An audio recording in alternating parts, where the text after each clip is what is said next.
just when I think you couldn't possibly be any dumber, you go and do something like this. And totally redeem yourself! What's up, everyone? Welcome to another episode of The Green Room. We've got a great show planned for you tonight, but first, there is so much going on in the garden. Let's check it out. So much is going on in the garden. We've got a bunch of stuff growing. I've got my Marconi Rosso peppers. I've got my Mocha Swirl. The first one is ripe and ready with a bunch of other ones. Beautiful plant. We've also got our Criolla Sella pepper plant starting to give us some peppers. Over here, I've got my pink icicle tomato plant starting to produce tomatoes. Cannot wait for those to ripen. We got a bunch of fruit in there. I've also got my eggplant here that are ready to be harvested. And I've got my first Cherokee purple tomato growing. It's getting bigger and bigger every day, still super small, but there it is. And everything else is thriving. I moved all the healthy plants that were in the orange tower into the green tower. So we've got kale, arugula, parsley, basil, dill, romaine lettuce, beautiful tatsoi plant. And yesterday I took down the orange tower. It has been washed and we've got a bunch of new seedlings ready to go into the tower, and new seeds that we just popped the other day that have finally sprouted. And now it's time to enjoy the show.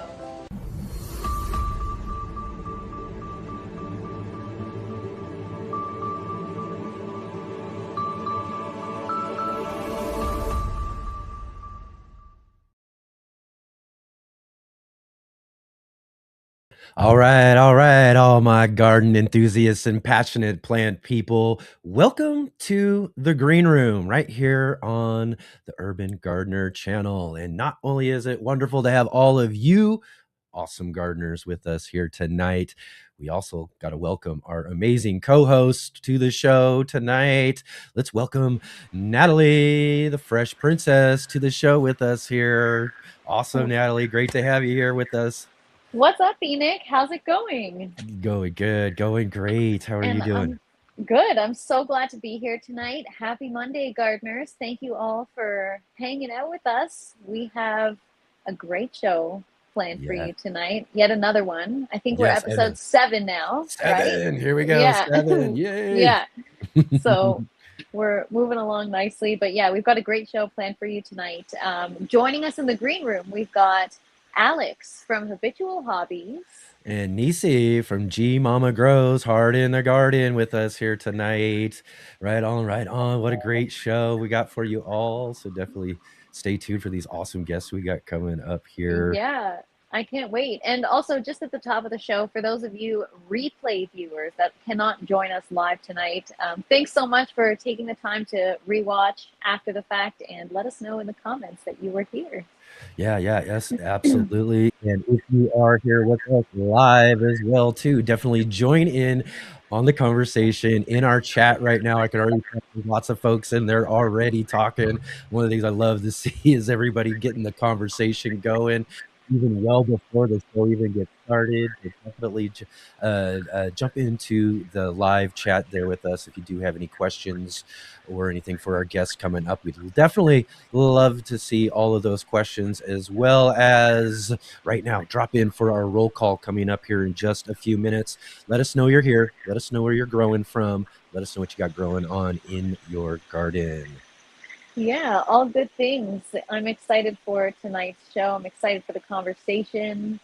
And it's going to be cool because, we got some similar styles of gardening happening. So it's going to be a cool conversation. Yeah, exactly. I love it too. And this is actually, I think, like our first green room show where we've got some really new guests to the whole Let's Get Growing show lineup tonight too. So it's going to be really awesome to meet both Nisi and Alex tonight, because we see them a lot in the conversation in the chat. So that's the awesome thing about this opportunity too with this show, is also to be able to put some faces to those we get to talk with in the live chat. Yeah, and there's so many YouTube creators out there that are really amazing gardeners and that have so much knowledge and information to share and cool ideas and cool ways of gardening. And in small Mhm. spaces, you know. Oh, So yeah. yeah, it's always cool to find new people. Well, not that they're new to the community, but Yeah. you know, Yeah. new New people to put the face to to the the name. show. Yeah, definitely, so everybody else can get to know them and get to meet them here as well. And again, we're just 7 shows into this too, Natalie, so we still got lots more coming, a lot more great guests and all of that we'll talk about later on in the show as well. But yeah, we're just getting this thing started up. Yeah, it's been fun so far. So looking Yeah, forward to it. absolutely, absolutely. So tell me, last week when we were hanging out with you, Natalie, there was some trouble brewing in the grow tent. Yeah, we're back on track. We Yeah, are yeah. back on I track. left you with a long night ahead of fixing and taking care of and getting things reset. Tell us a little Yeah. bit about how things are going and Well, you figured it the all out. yeah, the long night ahead turned into a long week ahead. A lot of technical malfunctions in the grow tent, but I Yeah. resolved everything. I replaced certain components, cleaned certain components, and now everything is running smoothly. We're back on track, Yeah. and we're finally getting some fruit. So Oh it's going to yeah. be a good week. I'm not going to have it any other way. So There I you hope your week has go. been. I hope your week was better than mine. How has your past week been? It's been a busy week. First, really just show wise, just a lot of fun stuff going on this weekend and everything. I'll talk a little bit more as we talk about that, what we've had going on this weekend and stuff. But just it's been a really fun weekend. We had a little milestone this weekend and everything. So it's been Yeah, really great when it comes to all of that sort of stuff. But really, as far as like growing and gardening yet, I'm still kind of on a trying to wait some weather out to get out there. It was actually a pretty nice day today, and I did get a chance to kind of go out and assess some stuff after a couple of storms that have kind of rolled through on us here over the last few days.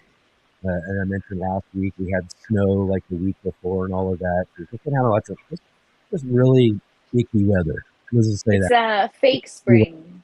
You know, so Yeah. every time you think it's getting there, psych.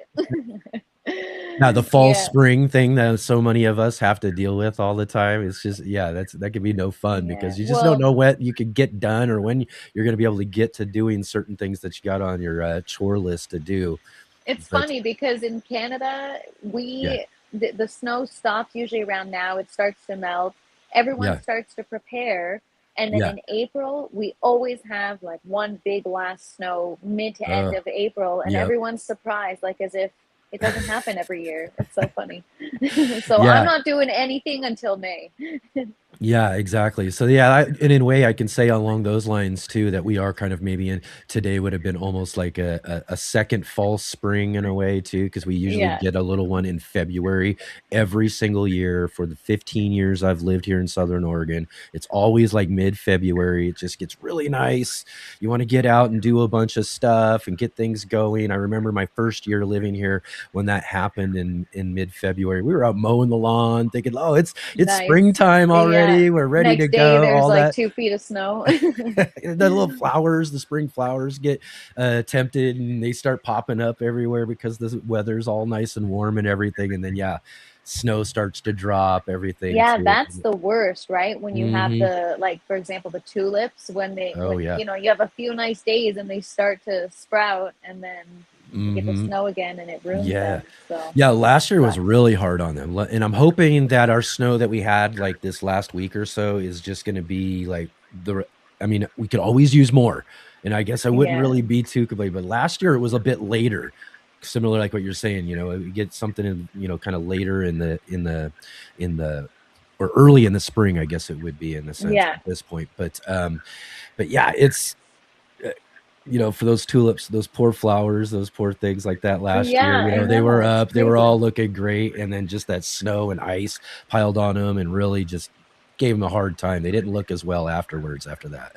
Maybe this year will be different. We'll see. Yeah, yeah, that's what I got my hopes up anyways. I certainly do Yeah. got my hopes up. Yeah, I mean, like I said, today I got out there a little bit just to kind of assess and take a look at things. I'm not sure. I think we still got maybe another storm coming through I was reading about.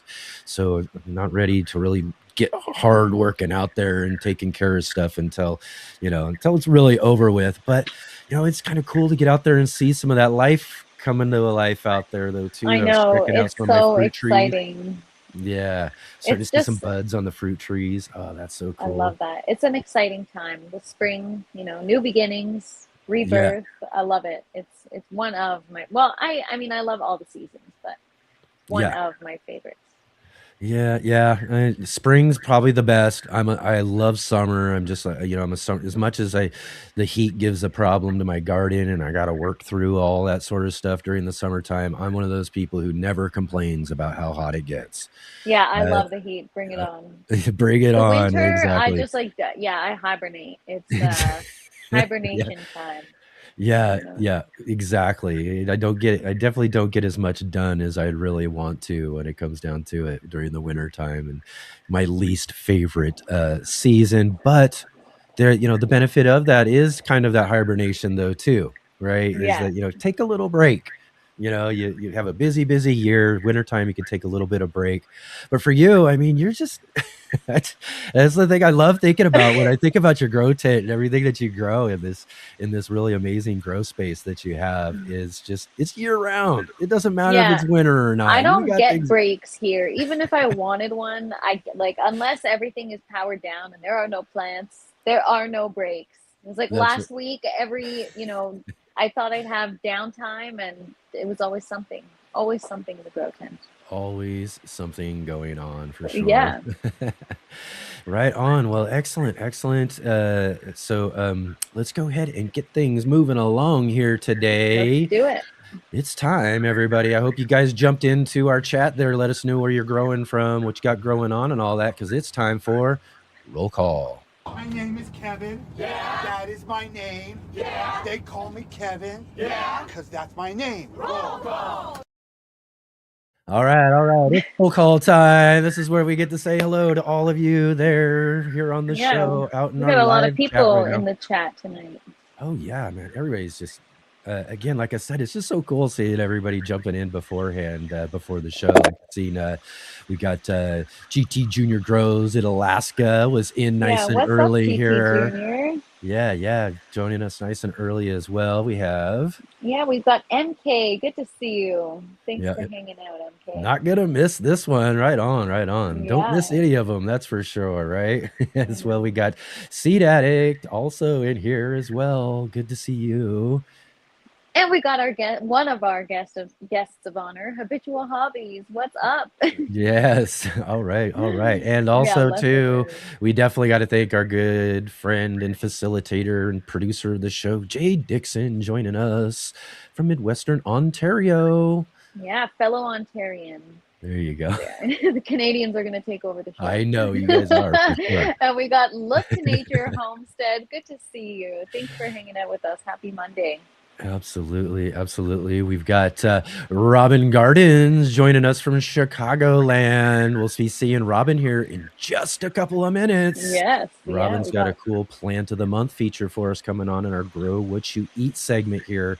Yeah, we're already March. I know it's already March. My plant of the month. Don't we already have the Anaheim pepper? I know it was just yesterday, wasn't it? Yeah. And we got Mia, party people, or planty people. One and the same, I guess. Yep, that's right. Party plant people. Yeah. There you go. How many of those can you say in a row, right? Party plant people. Yeah, Passionate party fast. plant people, like I said at the beginning.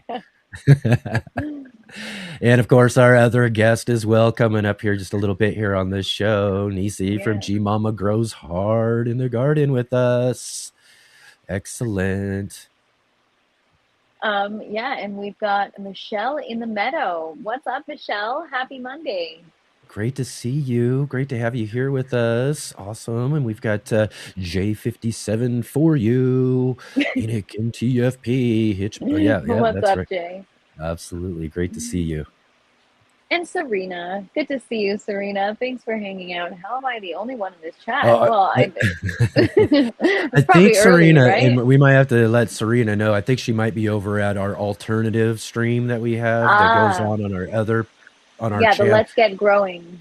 Yep. So I think she might got caught up on that one there, but hopefully we can get her to find her way over to the regular chat to get along with everybody else here in the chat too, as well as our good friend and moderator right up the road from me here in Southern Oregon, my good friend Adam Burley. Says it's what's up, Adam? Is he's listening while getting supper going. Right on, right on. It's time. That's right. And we've got Kelpie. Good to see you, Kelpie. Thanks for hanging out. I just finalized my tomato grow out list. Nice. Can you believe that? Look at that. 187 varieties Yeah, of that's tomatoes. crazy. Yeah, Kelpie Crazy. does a tomato seed addicts group and all of that as well too. So she's really into all of the tomato varieties and all that sort Oh, of we're stuff. gonna have to connect her with Seed Addict 777 because Yeah. he is also known as the Tomato Whisperer. Oh yeah, perfect. I love it. I love it. Exactly. And also tonight, oh, did we say hi to Michelle? I Another believe we might have. Michelle. Is it another Michelle? Yeah. Oh, we got two Michelles in tonight. There's a Michelle in the Meadow and then Michelle Yeah. Okay. Well, Swingle. awesome. What's up, Michelle? All right. It's a Michelle night. That's for sure. Yeah. Right on. Right on. And let's see here as well as we've got Cheryl joining with us here. Cheryl, it's great to have you with us tonight. Great to have you in the chat. Thank you so much for joining with Thanks, us. Cheryl. And we've got Farmer Chaz. Good to see you. Thanks for hanging out, Chaz. Yeah, awesome, as well as nope. Here we go. Hi, everyone. Cameron from Las Vegas. It's hot here. My baby cactus has flowers developing already. Oh, Nice, exciting. nice. We should see pictures of those. No doubt. That would be great for sure. Yeah. And we've got LGG Glove. Yeah. Good to see you. Thanks for hanging out with us. And somebody say hi, Eddie. That's hi, right. Eddie. Hello, Eddie. It's good to see you. Always great to see you in the conversation there. As well as David from Bowtie Life joining us from the Emerald Coast of Florida. Yeah. And just we making also us all jealous of the nice weather. I mean, yeah, Las Vegas, Florida, folks with the nice warm hot weather going on. What's up, Farmer Marshall? Happy Monday to you too. Thank you for hanging out with us. Absolutely, as well as Bernie. Always great to see you, Bernie. Woo-hoo! Habitual, yeah. Yeah, we've got supporters in the house here. I love it. It's so great. And sorry. It's okay. You know what? My eyesight, my suburban. Good to see you. I was kind of the same way Thank you for a hanging second. out. I'm sorry. You know what it is? It's the StreamYard app. It's just, I need my glasses. That's the problem. Right. I wonder sometimes. I've never needed glasses, but I'm getting that age now, Natalie, where I think that I might have to have my eyes checked sometimes for sure. I don't think it's an age thing. I think it's just get your eyes checked regularly kind of thing. Oh, well, yeah. Especially if you're, on the phone, on the computer. Yeah, exactly. Well, right Anyways, on. Thank you everyone for hanging out with us. Yeah, it's so great to see all of you. And if we didn't get to mention you there, definitely continue to drop into the chat there and let us know you're here. Again, let us know where you're growing from and all of that too. We'd love to see you in our chat.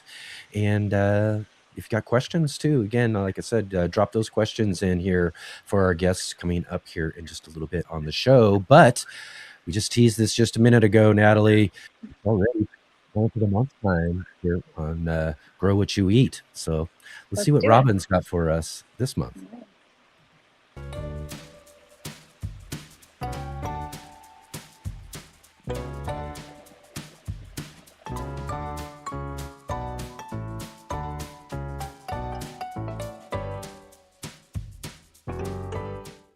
Hello, friends.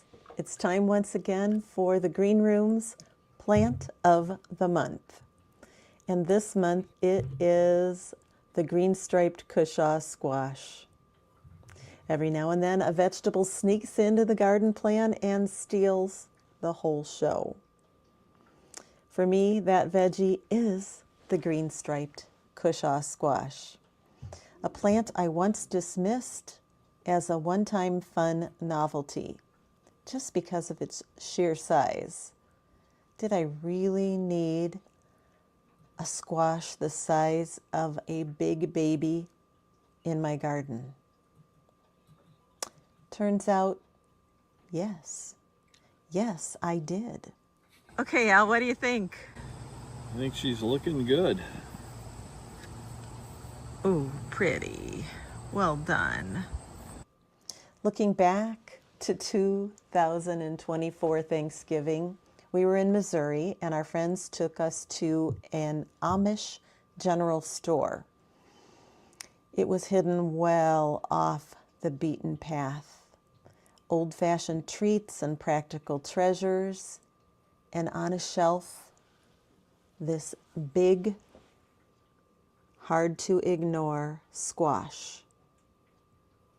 My husband said, "Could we do that?" So I told him about what I knew of this squash, and he said, "Let's do it." So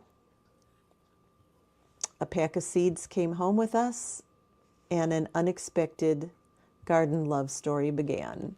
This squash is a sweet and nutty delight, a taste bud revelation. The green striped cushaw has an unexpected natural sweetness to it. It has a hint of nuttiness, a hearty, meaty texture, but the real magic happens to it when you roast it. It becomes slightly caramelized, and it gets sweeter. It actually gets slightly smoky, wonderfully rich. It's the kind of flavor that makes you pause mid-bite and say, "Oh, I get it now." Okay, I've got that cleaned out, and now I am going to just get some slices to put on for roasting. This went from a novelty plant to a must grow in 2026. So how did I grow it?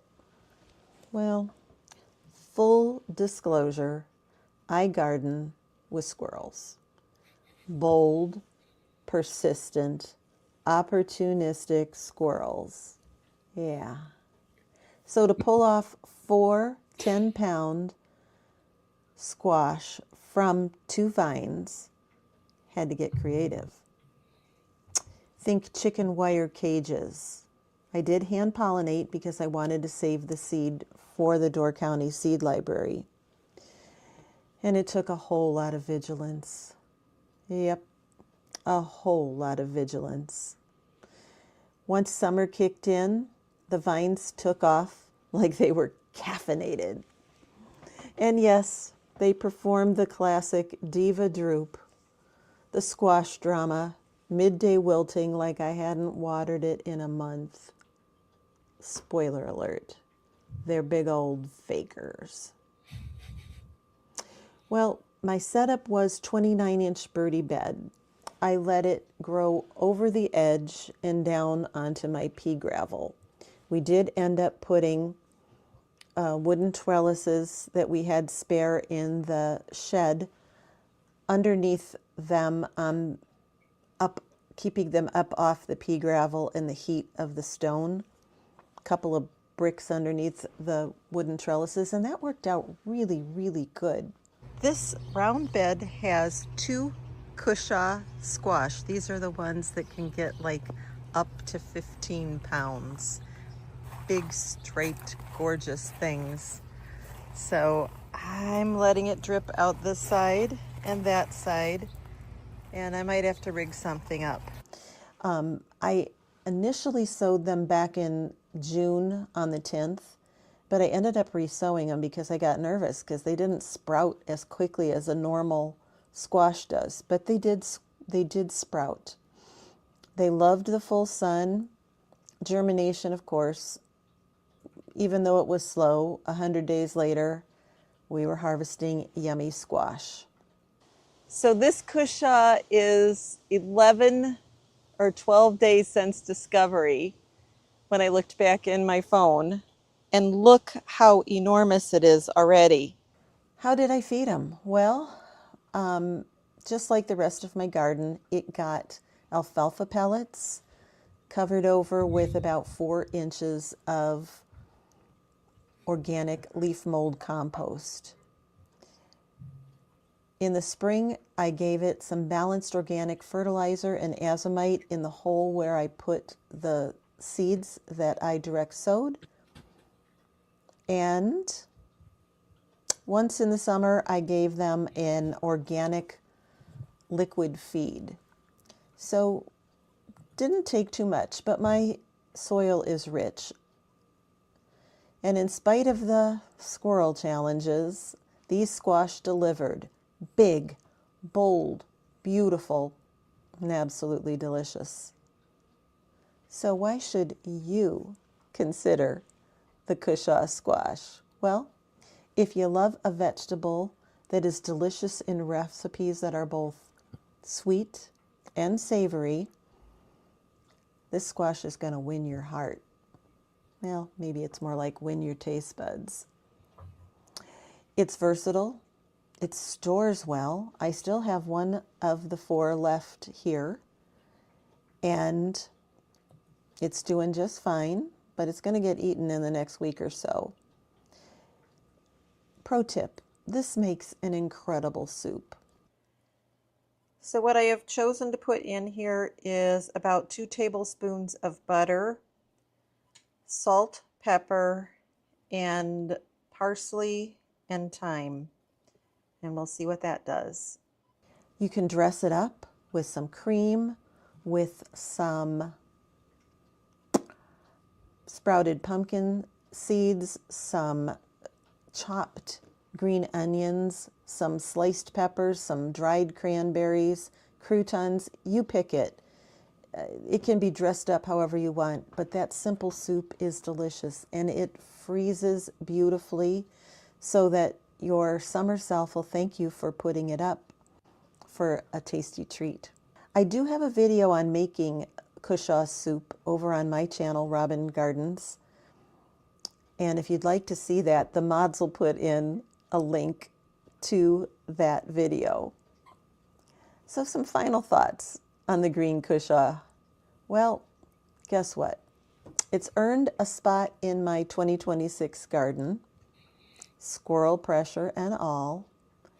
And if you've got the space for it, or even if you don't, think about the fact that it can sprawl over a lawn, no problem.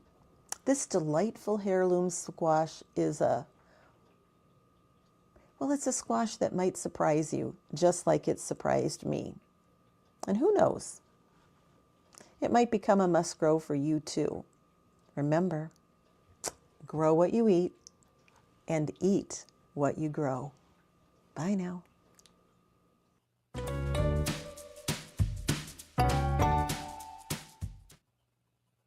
Ivory Organic was founded on the gardening concept of whitewashing, simply lightening your plants to better tolerate weather extremes, transplant shock, and so much more. Such a valuable gardening practice that farmers have been doing it since BC times.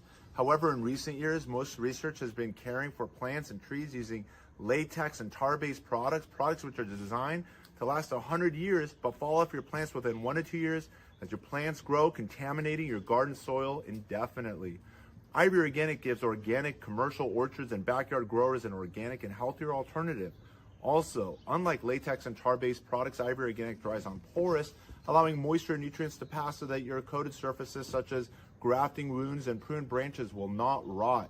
Ivory Organic has 2 general categories of whitewash products. The 3-in-1 Plant Guard, which includes 7 natural oils including castor, cinnamon, clove, garlic, peppermint, rosemary, and spearmint, which offer insect and rodent repellent protection, and the whitewash oil-free formula. Both products also have diatomaceous earth in the base ingredients, which naturally offer some insect repellent protection too. As always, keep growing with Ivory Organics, and wishing you all happy gardening.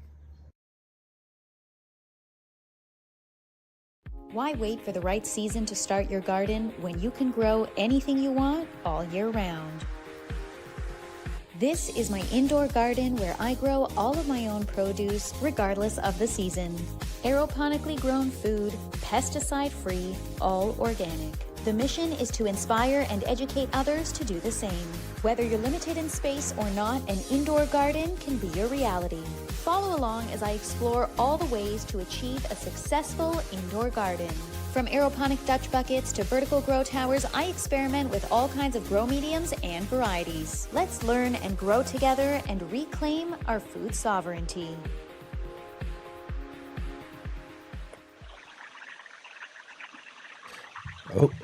We are back at it here. We're back.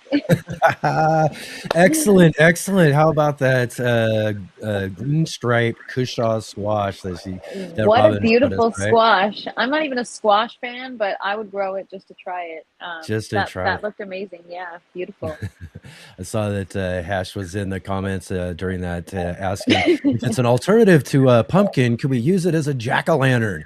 And I'll tell you what, that thing was big enough. I suppose you probably could, and I bet you it would be really interesting. Yeah, you'd have to do something creative with it though. It can't just be like a regular jack-o'-lantern. Right. Again, too, it's got that cool little curve to it and everything. You could Yeah, come up with something to go there on the top or something, right? maybe a hat. I Right, don't right, exactly. know. That's great. That's great. I But love yeah, that. that was great, Robin. Thank you so much for sharing and setting the tone for the month of March with the plant of the month.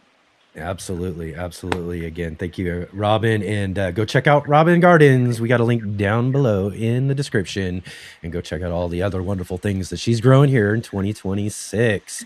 Yeah. So right on, Natalie. Let's talk a little bit about what we had going on this weekend here on the Let's Get Growing show. We had lots and lots going on. But first, actually, let's let everybody know real quick, just in case you missed last week's show. On here on the Green Room. Last week, we had a really great conversation with our good friend David from Bowtie Life, as well as we had Nick Fedoroff from Things Green with us last week. That was a really fun conversation, wasn't it? That was a great conversation. Beards and all. It was good. Beards and bow ties, really. Beards and bow ties. Yeah, That's what. it was, Oh man, I wish I would have cool. thought of that Yeah. last week. No, you were supposed to call it the Things Green Room. That's right, the Things Green Room. Yes, Yep. yeah. But yeah, it was but a with great beards and bow show. ties. That's right. Some great guests and some fun conversation as always. So that was Absolutely. Cool. Yeah, really great show. We haven't had a bad one yet, everybody, so that's for sure.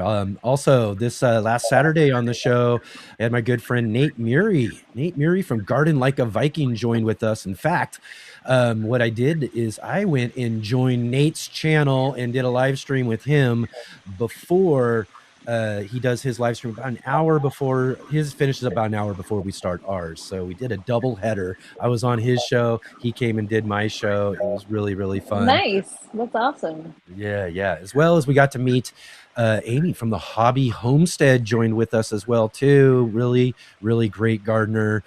Really got a lot of great stuff growing on there at the Hobby Homestead. So you definitely want to go back and check out that conversation on the Let's Get Growing show on Saturday. And then on Sunday, and this is what I was talking about just a little bit earlier, on Sunday, it was our 200th show. I can't believe this. 200 Let's Get Growing shows already. And we had our good friend Wendy Fan from Wendyland joining with us on the show.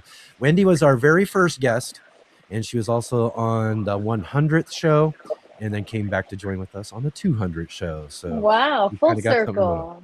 Congratulations. What an accomplishment. What a milestone. I mean, I can't believe it. 200. I mean, and as I was saying yesterday too, is like, I didn't think I was really going to get through the first 10 shows when it came down to it. I thought this really was a great idea, but then I thought, man, how do you keep something like this going?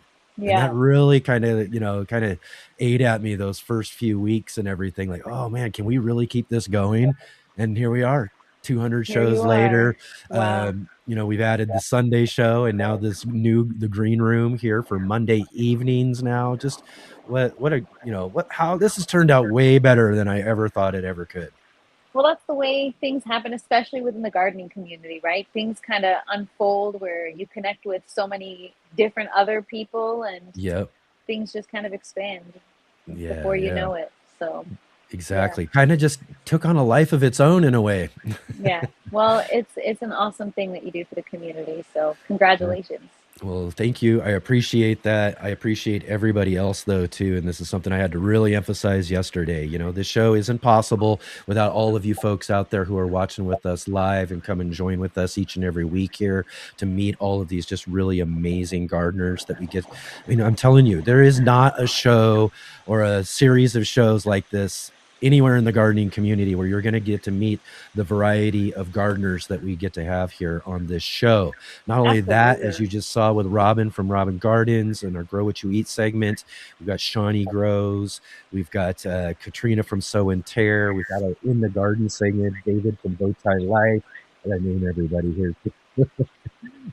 Marcus J. Colbert, we got Paul, and then, Jay, and, other contributors who come and join the show regularly to be here with us. With Scott, here, and this wonderful, amazing co-host who agreed to come and join with me on this new adventure that we do here on Monday nights, Natalie, the Fresh Princess. So you're talking to me? Oh, that's what I'm saying. That's what I'm saying. It's all Thank of you who make this such a wonderful experience for me. So I can really, really thank you all so much. It takes a for village. 200 episodes. It's just been really amazing. Yeah. All right, let's move on here. I know they're waiting in the wings. We've got a couple of new faces to the whole Let's Get Growing show. It's time for the Green Room.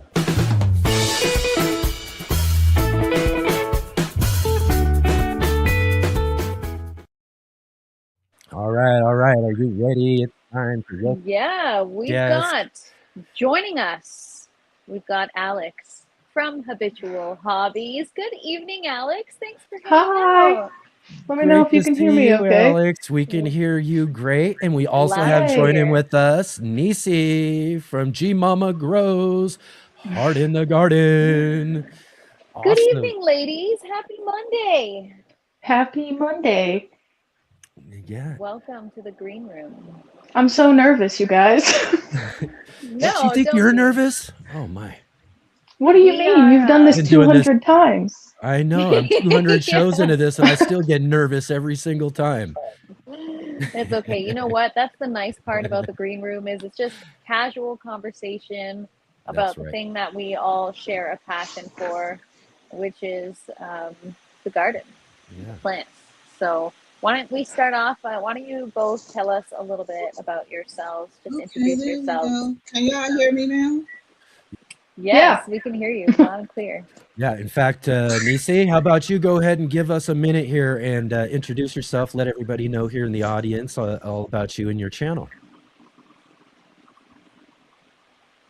Me? Yep, that's you. Oh, okay. I'm throwing it right at you. I am Nisi. My friends call me Nisi, that is, from a long time ago. My channel name is GMama Growz, Heart in the Garden.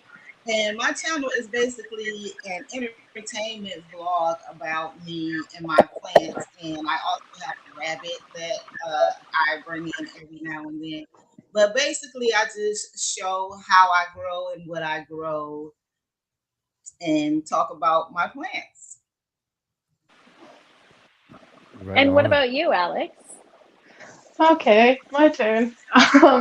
So yeah, Alex, obviously. My channel's called Habitual Hobbies because I reserve the right to post about other things, but right now it's mostly just gardening, outside, in containers, organically. So a little bit indoors, obviously. Yeah, I was gonna say you got a nice little grow tent growing on right there behind you as well, too. Yeah, it doesn't quite stack up to your shelves, but I'm trying. And we'll get more into it, but GMama also has her experience with grow tents as well. So. Oh yeah, I forgot to say all that. That's how I started growing with the grow tent indoors and deep water culture. Well, we'll get into all of that, but I mean, I don't know if you guys have seen the Green Room before, but there's something we like to do right off the top of the show. Yeah, we like to throw it right at you guys here with our lightning round.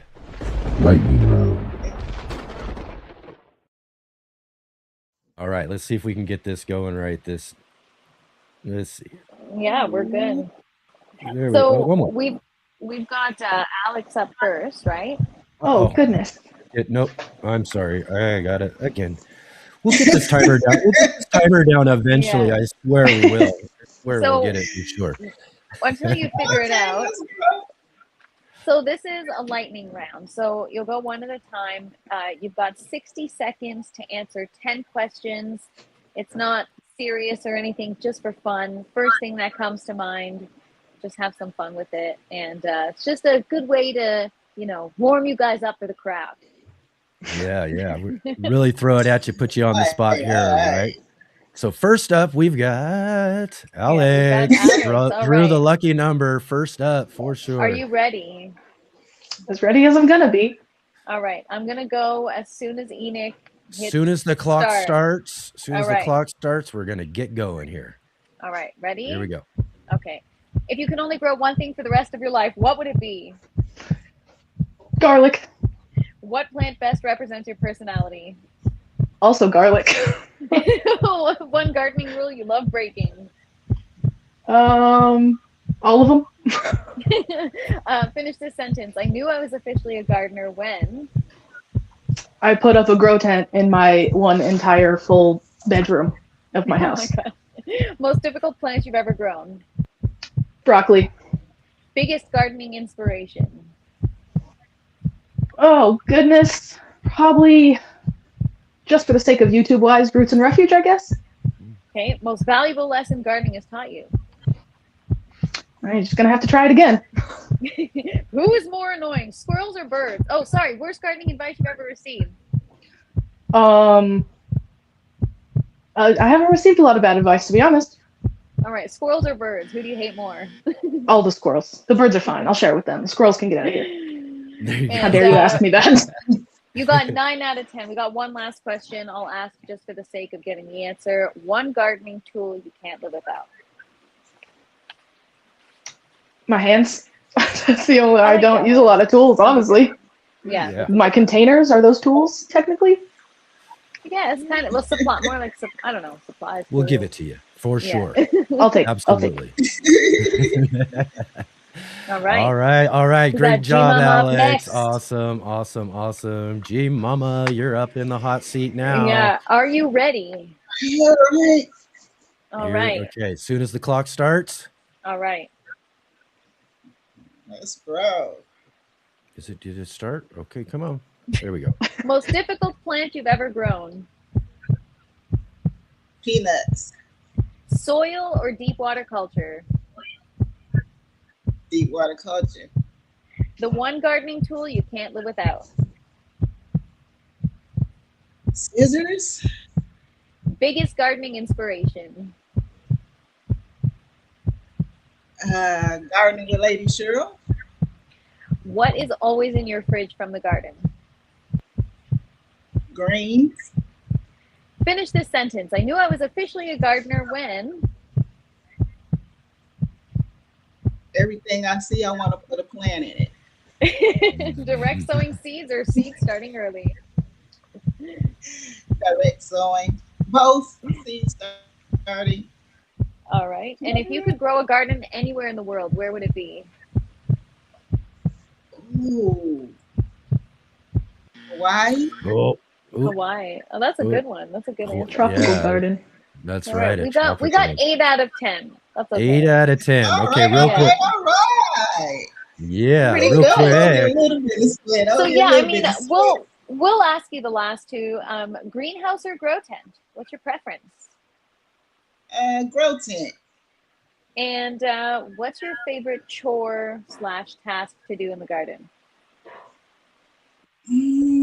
Harvesting. That was my answer too. That's a good one. Harvesting. Yeah. Is that considered a chore or is that more of a reward? I guess it can be a chore, right? Yeah. Especially if you got a lot. If you got a lot, it can feel like a chore, right? Yes. Cool. Well, you ladies did a great job. Thank you so much for participating. You both get a gold star. Gold stars all around. Yay. For sure. Yay. Yeah. Thank you. So I guess we should kind of take it back a little bit and I guess talk about how you both kind of got started in the world of gardening. Yeah, nothing better than a garden story, right? Yeah. Alex, why don't you kind of give us a background on how you got into the world of gardening? When I was really young, my dad had like an outdoor garden, but I wasn't really interested in it. So I probably started getting into it in high school. I was in FFA. For those of you who aren't in the middle of nowhere in the Midwest, that's Future Farmers of America. We just, an excuse to leave school mostly. But I worked in the greenhouse and I grew flowers from plugs that we ordered from a company. I don't even remember the name. I had to like order the pots and make sheets about how much money I had spent, and then we had like a greenhouse sale. I had to keep track of how much money I had made and pay back the school for like what they had paid for me. It was supposed to be like an agricultural experience, and from then I just was thinking about plants the whole time from then, I think. That's awesome. So you started young. It was like early experience for you. Yeah, maybe like 13. I didn't know a lot then. I wasn't. My biggest gardening regret is still from that time. So. Oh, Wow. and what's that? So I told you I started the plants from plugs, and I wasn't aware that dahlias became tubers. So in like a 14-inch hanging basket, I put 5 dahlia plants and sold them for like $12 as really good sized plants that were just starting to flower. And I now know that they were worth much more than that, and they should not have been potted that way. And those old ladies took advantage of me. Oh my gosh. Oh my gosh, that is, well, it's not funny, but it's funny now, later. I still made money. It's fine. I learned. Yeah, we nothing, all, nothing like those early garden lessons, right? Yeah. Yeah. Right. I was just sharing one of mine the other day too, that when I first got started gardening, and you mentioned, Alex, garlic, right? I mean, garlic's one of my favorite things to grow too.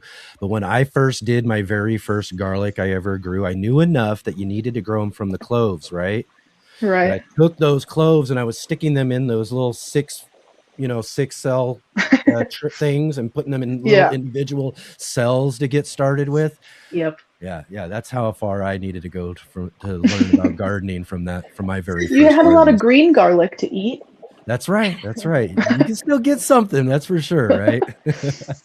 So what about you, GMama? How did you get started in all of this? I got started because I wanted to grow food indoors, and I lived in an apartment, and I wanted to learn how to grow basically any way that I could grow food. So I just started watching a lot of YouTube videos and following a lot of people on Instagram, and I started with deep water culture. And ever since I started with deep water culture, I've been going ever since. Oh, Yeah, great. GMama's got a beautiful garden. Well, Alex does too, but yeah, deep water culture is very. She taught me a thing or two when it comes to my garden too. So appreciate your expertise for sure. So you're all self-taught. Yes, I'm an autodidact gardener. I learn from everywhere and everybody from watching and actually growing. And I've actually graduated to a DFT system, which is a new deep film technique where the water is kind of like both the best of both or all three combined with deep water culture, deep film technique, and the cracky. So the system doesn't run all the time. Yeah. That's interesting. Yeah. So what are you growing in a system like that? What kind of things are you growing? That's just what I was the same thing. I grow everything. I grow tomatoes, peppers, cucumbers, beans, lettuce, greens. Just when I can't grow outside, that's what I grow in my unit. And Alex, are you growing any food indoors right now, or you just got your? I know you've got your brassicas. Yeah, those are actually outside right now. I have to bring them inside after we get off here, but I have some pepper seedlings and some onions over there that'll go outside soon. But I actually am up for some seed starting right now. I'm a little bit late starting some stuff. I know how you feel. Me too, a little bit. Every time. Yeah. It's definitely been the last couple of same thing for me the last couple of seasons. There's so many things going on and trying to fit everything into all the stuff we got to do. We got to make some time to get those things started so we can have some really good stuff growing. Right. So Nisi, right? I got to make sure I get these names right. Nisi, tell us a little bit. Tell me a little bit more about some of the things that you've got growing in your not your deep water culture or grow tent, but some of the things you do outdoors. Outdoors, this is going to be an all new, exciting journey for me because I have a lot of new systems in place. I have my first green stalk I'm going to be starting two new vertical towers along with my I have berries and fruits that are waking up out there. I went out there and checked on them earlier, and I see my currants. I have white currants. I have raspberries that are starting to push Wow. up, and Wow. my grapevine. I can't really tell if it's waking up or not, but it's been on struggle bus for the past couple of seasons. So I'm hoping that it wakes up Yeah, yeah. and Same with uses my those grape too. will happen. I was gonna say same with my grape too. I got one out there. And I was just thinking about that as you mentioned because I was out there earlier looking at things and I saw a lot of my fruit trees are already popping and budding and we got some buds Right, going and everything. So it's looking like flowers will right. be showing up so far. But I walked back towards where the grape is on the back fence and I'm like, oh, I hope that thing's coming back. It looked bad. It looked like it's half here, half out. Like, is it alive? Is it brown? I can't tell. But everybody else has buds, and I see my kiwi berry is coming back. That's what I'm really excited about because it was my first season with it last season, and this Mm. season it looks like it's going to be pretty prolific. Oh wow, yeah. I've That's never heard of a kiwi berry before. Yeah, that's what we grow in our zone. The lower zones grow kiwi berries because they don't have skin and they're more tolerant to the cold temperature. They'll come back, whereas a fuzzy kiwi will not because it's more tropical. Oh, I didn't know yeah. that. Interesting. Yep, I've and they Yeah. never come even in heard like of that. different Yeah. varieties. I have a prolific, which is a regular green kind. Then they have red, like two or three varieties of red. But if you get the regular red kiwi berry, you have to get a pollinator, which is a female, because you have to have a male and a female for the kiwi berries to pollinate. But with the prolific, I don't need a pollinator. It'll make fruit on its own. Oh, Nice. yeah, I That's was very gonna cool. say I guess I haven't heard of that either because at first I was just thinking kiwi as well too. So, wow, Yeah, so kiwi berry. I'm gonna have to look that yeah, up. for sure. I Oh Interesting. got to yeah. definitely.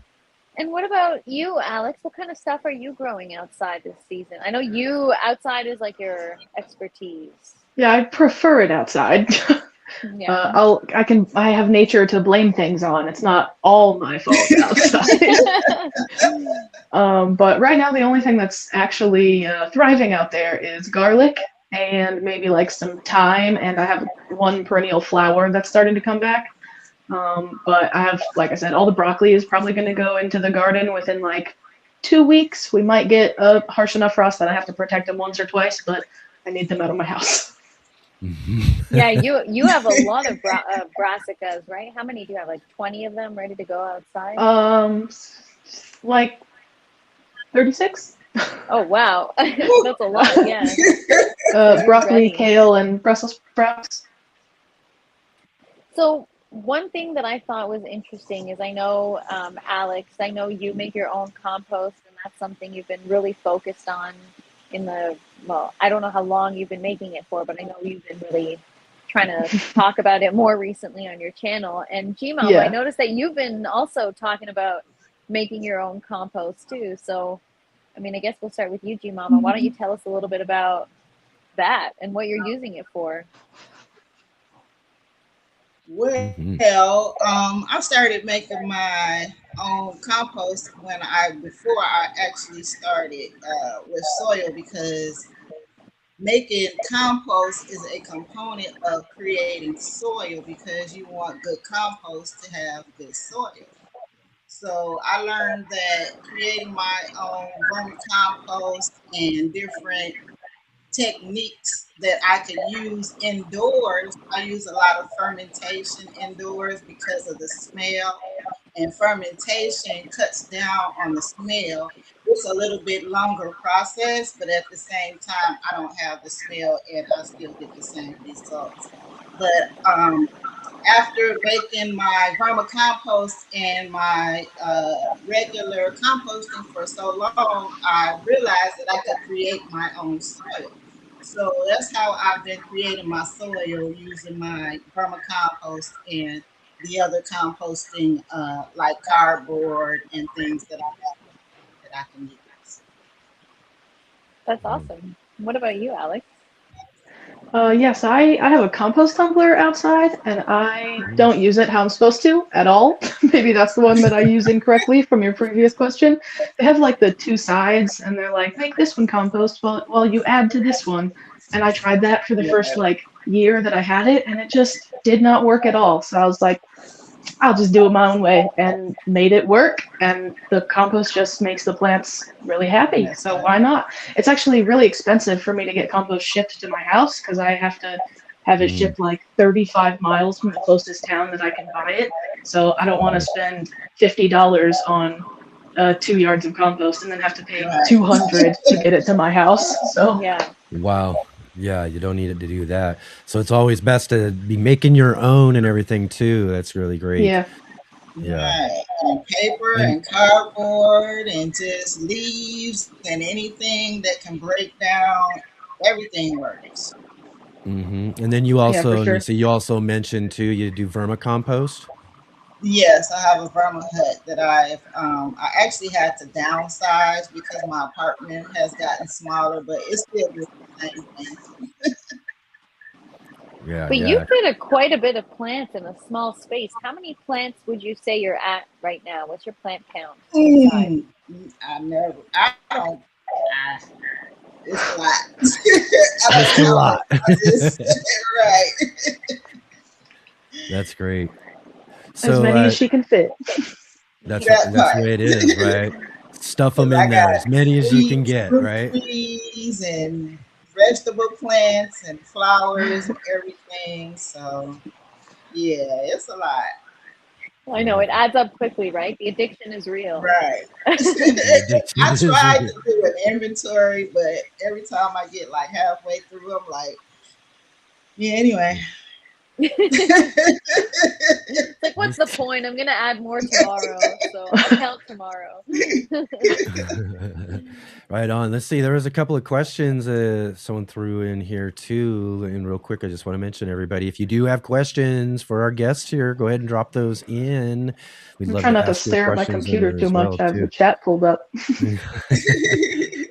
But GWH was asking G Mama, tell them about the yellow watermelon. Something what do we got going on with a yellow watermelon that is Yes. so epic? I grew it indoors. I grew a lot of watermelon indoors, and An it just so indoor happened that watermelon. yes, inside of my hydroponic unit. Yeah. And I That's awesome. started doing that like a while back. So yeah, it's been, and the reason is because it's hard to, a lot of watermelons you do not have to pollinate like they say you have to pollinate because they Mm-hmm. are like parthenocarpic.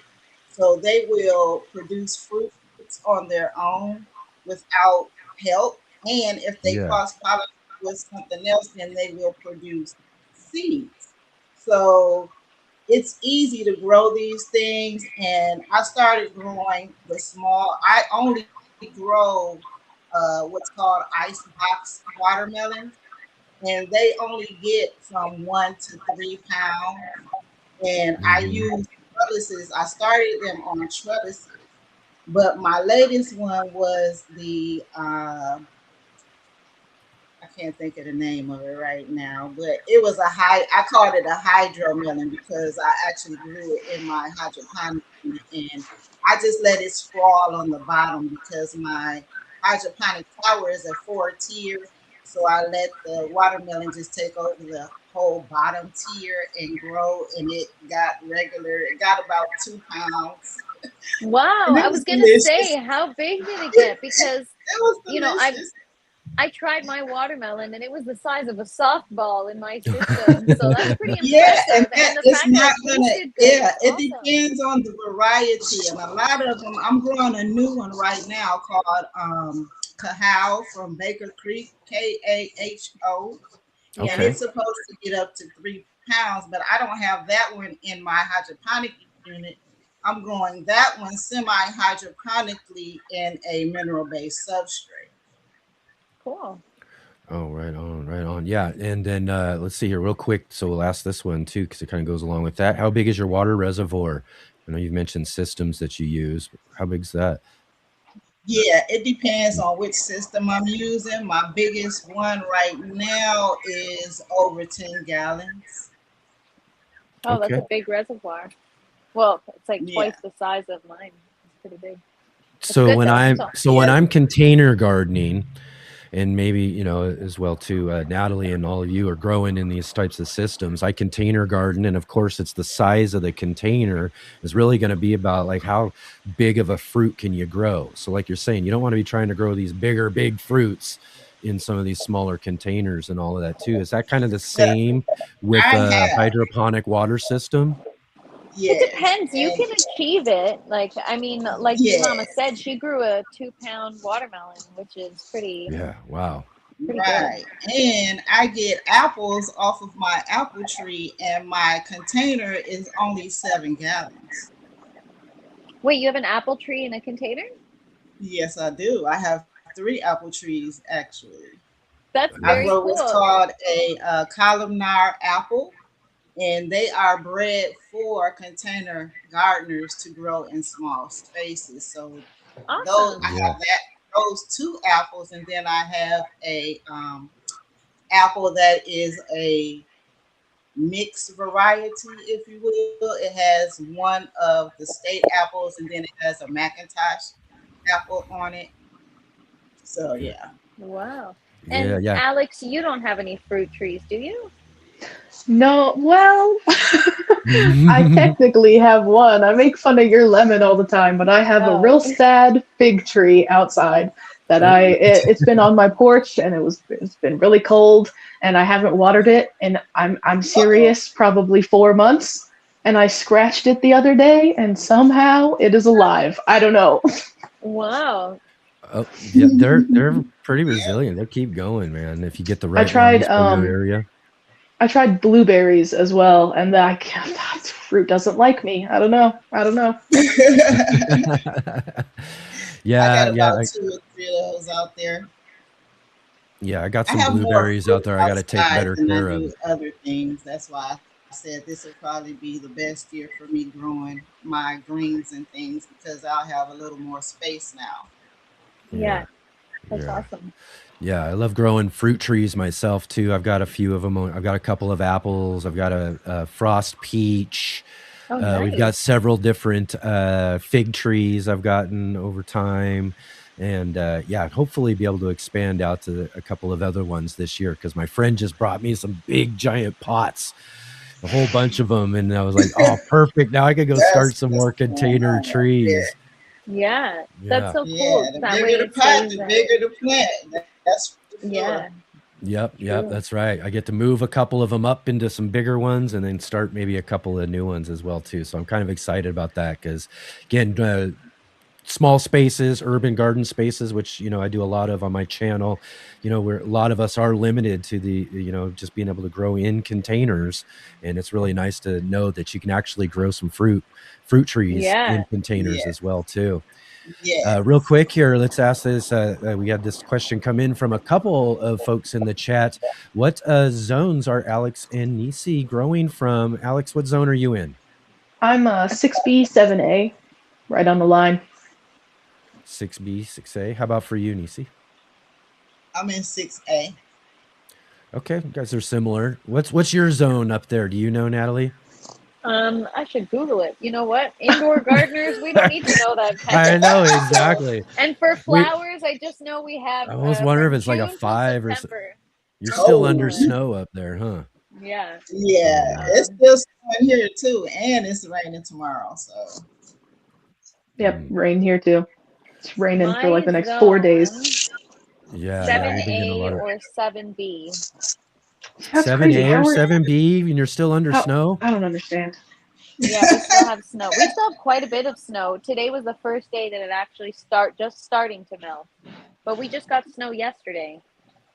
Oh That doesn't make any sense. They're trying to tell you that it gets hotter in the summer where you are than where I am. I don't think that's right. You know what? It always makes sense when you have an indoor garden. It doesn't matter. It doesn't need to make sense. That's fair. That's fair. This is how I I'll be make sense twiddling of my it all. thumbs until it comes. Yeah. But that's I- one thing that's nice about having the indoor garden when you do have, you know, the cold winter months is you get to scratch the gardening itch, even when it's not the season. Yeah, exactly. That's always been my thing. I was like, nope. It says I like, mean, indoors. a lot of What's your people don't zone? know. Yeah, my zone is You're- basement 1. I don't know. You probably encapsulate a good 7 to 10 in your tent that you could probably get away with all sorts of really awesome stuff, huh? Yeah. Yeah, that tent is a game changer. Yeah. It Don't gotta really need to worry is, but about you any know frost. what? Yeah, but you gotta. I guess I gotta figure out how to use it, right? I haven't made it reach its full potential yet. I'm sure I can get a fruit tree in here. Oh yeah, you can. Yeah, right. That would be fun to see for sure. Right. So, what size is your grow tent, GMama? It's only 4. It's not really that big. I forget the measurements. It's about the size of a bedroom. Oh, I mean, Oh, that's pretty big. It's like, yeah. that's I pretty know. large. Yeah, it's the Yeah. size of it. Takes up a whole bedroom. Wow. Yeah. A lot of folks can't see it here off of camera, but I do have like a 4x4x6. That's what mine is behind me. A little 4x4x6. Nice. I have a 4x3 also. I think it's And 6. that's the only reason I know that one is because I'm like, what size is this tent? I keep on saying it. It's a 4x3. That's the only one that I know the size of. Right. Oh, And man. what? Oh, sorry. Go ahead, Enoch. Real quick, I just wanted to mention too, LGG Glove dropping in a super sticker. Wow, how nice Thanks, is that? Thank you so LGG. much. Appreciate nice. that. That's amazing. Yeah. Thank you. Thank you for being here and thanks for doing that. That's really awesome. Indeed. Yeah, appreciate you. So yeah, what kind of stuff do you have? Well, we'll start, I guess, with Alex. What kind of stuff do you have in your grow tent behind you right now? Right now, it's all just houseplants, but usually my brassicas are in there. The table that they're usually on, you guys are on. Oh, okay. So they're outside. This just houseplants. There's pothos and a little palm tree, monstera in there, generic houseplants. I don't know if you tuned in last week, but Nick was telling us that he believes that he may have met the mother, like the original pothos plant. The mother plant. I don't think I was here for Yeah. that part. Yeah, the original plant, I guess, that they began cloning from or taking cuttings from. Yeah. Interesting. Which would eventually be, oh, I'm going to put it right here. I've got one right over here. You can see, should eventually be one of these, which would come from that one at some point in time, way back in history, right? I must say, that's Kind of probably the something only about house plant that I don't have as a pothos. I was Yeah. gonna ask, do you have any houseplants? But I guess you've got all of them except for the pothos. Yeah. Pothos And are a lot great. of mine are like rescue plants. I get them from like Mhm. when people be taking them to the trash, or I go to the garden Yep. center and they be on the table and say, "Here is free plants." So, Yeah. yeah. Yeah, there's all kinds of creative places you can find plants. You know, even like businesses that are shutting down a lot of the time, they're just throwing out their plants. So Right. Yeah, that's how I got my Over time. pothos, the one that's which one, right here over my shoulder in this gray pot right here is I got that from a restaurant, and they were redoing all of their plants in the front and everything, and left these pile of plants out back just for dead. And I saw Right. one little thing coming off of one of the little branches, and I clipped that off and I took it home and grew it. And here this plant is with me now. What is it? Almost 30 years later. Oh Nice. yeah. yeah, That's similar to how I got my wandering Jew. I was walking through the greenhouse at my local grocery store, Oh, and there gosh, was a there you piece go. like 4 inches long on the ground. I was like, I guess that's free. Right. They call that prop lifting. You know that, right? Prop Yeah, lifting. prop It's fine. lifting. Yeah, I don't think they- propagation lifting. Oh my right. gosh, I that know. is funny. I've grabbed a few. In fact, I've got a ZZ over here where I grabbed a one of the leaves that fell off of a plant that they had in a place, and they took a while, but Right. it's really growing. Fell off. It fell off. Yeah. A lot of places can be Sure. propagated with just a leaf. I had no idea. Like in a bottle cap, even. Yeah. Wow. Little Have you succulents, ever all you done need that? is a leaf. Yeah, just a little Have you leaf. ever like Yeah. propagated from a plant that doesn't belong to you and nobody Oh knew? no. Has anybody ever done that? No, can't say that I've done that. No? Because I would. I know. Well, I'll be at friends' houses and they'll have like some really cool plants or something, and I'll be like, hey, I gotta I'll get just take a little I clip gotta of get a that. clipping off of that one. And I've only had one person one time. I was like, no way, you can't cut it. Really? Right. I get tempted to do that all the time. You know, sometimes people on their front lawn, they've got like flowers going wild. Like I saw someone have cosmos, for example, and it's very Right. unkept. They don't care about their cosmos, and I doubt it would bother them if I Now I just, have done cut seeds one and like that. propagate. Yeah, if I'm walking by and I see a bunch of dead Susans, and yeah, it's going to seed. Who's gonna miss those Oh, seeds? yeah. Like nobody. Do some deadheading, Yeah. right? Yeah, just walk by and doing them a favor anyways. Right. I Like for this- sure at the Baker Creek Festival, walking around the whole place, have plucked a bean or two from a plant. Oh yeah. Yeah. That's definitely a place where I don't think they're gonna mind at all. I know those folks Right. are just so. There was so many. They actually have signs up generous. in certain areas that say, like, don't pick these flowers. And people are, All right. as far as I can tell, fairly respectful Oh, of do it. And if I those- don't see a sign, I was gonna say, means do I can those pick it, right? signs? You're supposed to follow those signs. I didn't. Right. Oh, is that what that said? Oh, Yeah, I can't read. Yeah, that's right. I remember yesterday we had Wendy Fan on with us, and she was talking about her. She goes to the Baker Creek festivals and out there at the Baker Creek farm all the time and everything. And you were in the chat talking about how you've Yeah, gotten I'm the super chance to excited. visit those. You've been there before and got to visit and all of that. It's just Yeah, well, that's the festival that I vend at. I have vended at Yeah. 2 times or 3 times maybe. And when she was there last year, I was vending, so I couldn't go to her talk, and I didn't get a chance to talk to her because I was selling things. Why don't you tell us a little bit? Tell us more about your experience at the festival and vending. It's just a bunch of cool people being really chill, and there's a lot of nice food, and I sell them plants and bread and baked goods. What kind of plants do you sell? Mostly peppers and tomatoes last year, but I did quite a few starts of like different kinds of herbs and flowers, and I tried to section them off, be like, your own herb garden. Like if you buy 6 of these, and I only bought 1 booth, but the person next to me, or the booth next to me, didn't end up having a person, so I got to space out my stuff and make it look all nice. Everyone's really cool. Oh, that's so nice. Yeah. And in fact, we have Katrina from Sow and Tear does our segment in our Grow What You Eat segment for the show, and I met her as kind of a promoting vendor at the National Heirloom Exposition that Baker Creek used to do in California. You never got did you ever get a chance to get out to California, or you just only seen them? I'm originally from California, but I didn't know that was happening when I lived there, so no, I was too young for that. Yeah. But they've moved it here this year though, so now I guess I get to see it. I know. Yeah, Now that's I gotta cool. get out to Missouri if I'm gonna go see it again too. It was one of my favorite events over. ever. I know. I got to figure out how to get that there is for sure. something to do. Yeah. Habitual will have you fed from her garden. She's got I tell you what, no matter which airport you come into, it's gonna be a drive, so prepare for that. Oh right, I bet. That's why again too, it was kind of cool to learn too yesterday that they got free camping and all of that as well. Yeah. Yeah, so you get out Yeah, there that's just very out in the middle of Missouri and just do some nice camping out there and hang out with Yeah, everybody. their property is That's really gotta be a big. There's great probably like time. a 10-acre field that they just let people go park their stuff.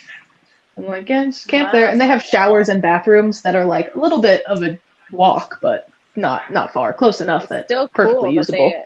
yeah, that Oh, is that's awesome. nice. Yeah, sounds Thanks, like some real out jackasses. there. Yeah, sounds like some of those real out there music festivals I used to go to when I was younger. Like, man, yeah, you go parking lot to wherever you got to go to get all the food and stuff to where all the shows are and the different. Man, it was like walking all over the world doing those things. Yeah, it's really big, but they have it sectioned pretty Right. nicely, so it doesn't feel like you're walking too much. Oh, right on. Excellent. I'll have to go check it out one day and come visit. Right on. Excellent. Here, so question for both of you too. Here, what are some of your favorite things to grow? I mean, when it comes down to it, I mean, like, what do you make sure you're growing every year? We heard Robin earlier with that Cushaw squash, how it's now going to be a regular in her garden and all that. What are some of the regulars in your garden each year? We'll start with you, Alex. Definitely garlic, all the time, as much as I can grow of it. I think I planted 80 cloves this year or something, which is like 25 more than last year. Not going to be enough, but better. I grow broccoli because it was a struggle at first, and anything that's a struggle, I like have to do it. So it took me 3 years, but I finally grew it myself, and I was like, oh, and it tastes this much better than the store? For sure, going to keep doing that. So I struggled a lot. It was the timing. Like I couldn't figure out when to start my seeds, and they were hard. Brassicas were a challenge for me too. And then mostly I try to just grow things that I would usually buy at the store that maybe I could make taste better. Carrots definitely taste a lot better out of my garden, and it's really nice to be able to go and just harvest them and kind of use my garden as the refrigerator instead of having them just in my fridge. Yeah. That's really cool. Yeah, you gotta. Most everything will beat what you grow out of. What you grow out of your garden will beat what you get out of a grocery store for sure. Although Absolutely. the other day we had Amy from the Hobby Homestead on, and she was saying that she grew out celery. And again, celery is one of those ones where I had to kind of agree that they can really have a nice punch to them. That it's maybe a little more you have to get used to. If you're used to eating celery from the grocery store. Wait, this has flavor? Yeah. And That's really, like my arugula. It's so much more flavorful than the arugula from the store that I have to mix it with other stuff because it's so spicy. Yeah. Arugula. Yeah, that's so good. I love this. I love the spicy stuff that you wouldn't expect, like a green that's spicy. Arugula is awesome. Yeah. If you struggle with carrots, try pelleted seed. Pelleted You've seed. had That's a great one. challenges with squirrels and your carrots, right? Continually. Yes, all the time. We're not friends. Do you have any tips or tricks for anybody out there trying to grow carrots that No. combat squirrels?